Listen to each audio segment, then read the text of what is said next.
Well, hello there, everyone, and welcome back. We're here doing the lessons of A Course in Miracles, and we are inside the studio today instead of outside. It's a little rainy and cold in Phoenix. I wanted to show you that, but it was a little too impractical, and my book is now kind of a mess. So we're indoors.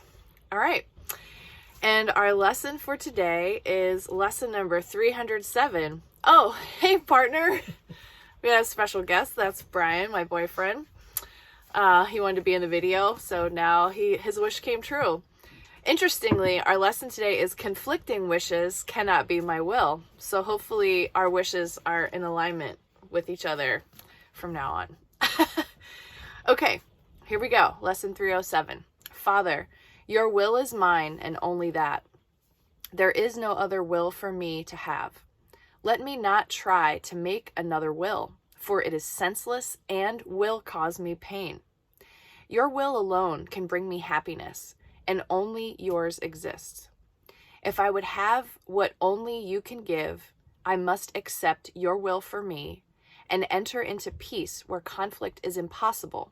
Your Son is one with you in being and in will, and nothing contradicts the holy truth that I remain as you created me.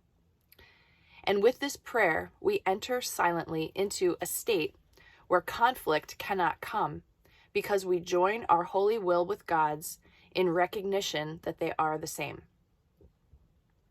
Conflicting wishes cannot be my will. To me, I read that and I immediately think about the ego's thought system and the Holy Spirit's thought system, and those ways of influencing us and our thinking and our acting and our being, and that we need to trust that there really is only one will, and that if we are in alignment and tuned in, that we will hear that voice eventually. Sometimes you have to do your own course correction, but it does come to us. All right, so let's see what A Year of Forgiveness has to say about Lesson 307. Conflicting wishes cannot be my will. You are blessed beings indeed. I am that one you know as Jesus. All of you are used to feeling conflict inside. You are used to debating thoughts. I don't want to do this, but I have to. This is one of the most profound problems in need of healing within the Western mind. This idea that to counter what makes you happy and what brings you fulfillment, joy, and satisfaction is somehow in your best interest. This is one of the fundamental conditioning programs of your society. You cannot have what you want in your life, and happiness is a luxury not everyone can afford. This is a poisonous belief system that teaches you to constantly put up with things that do not make you happy in the belief that somehow this is going to make things better. This is not true. And I definitely felt that feeling of needing to suffer for a long time in my life because I thought it meant I was earning something, like some kind of a karmic debt is being paid when you're suffering. That's not true. I don't believe that anymore. We know where you got this idea. It came from the suffering, sacrifice, and martyrdom concept that the church has promoted over thousands of years and that your society is built on. You may not see yourself as a religious person. You may not see yourself as a guilty Catholic, a Presbyterian, or whatever denomination comes to mind when you think of religion. But this society is built on hundreds of years of the church's violent and intolerant rule and the promotion of self-sacrifice, suffering, martyrdom, and fear. That is what your society is built on, even if you don't consider yourself religious. Very, very good to know. Those frequencies pervade this world. There is a fundamental part of the collective consciousness that believes happiness is a luxury. What do you believe, Brian? That happiness is a luxury, maybe. Those coughs are never an accident, everyone. There is a part of the collective consciousness that believes those who seek joy are self-indulgent and selfish. They are, in fact, in alignment with God's will for them, which is happiness. You are given a guidance system that functions impeccably and constantly.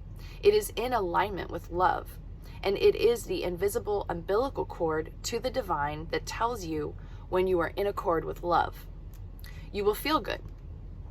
When you are out of accord with love, where sacrifice, suffering, and martyrdom play out, you will feel bad because you are out of accord with God's will for you. This teaching is completely counter to what the church taught, but it is what I taught when I walked the earth plane many years ago, and it was one of the reasons I had to be removed from the earth plane, because I was teaching freedom. I was teaching love, true love, that happiness and joy are your birthright, and this is how you will reach nirvana. But society's power structures don't like freedom. They don't like free-thinking, happy beings.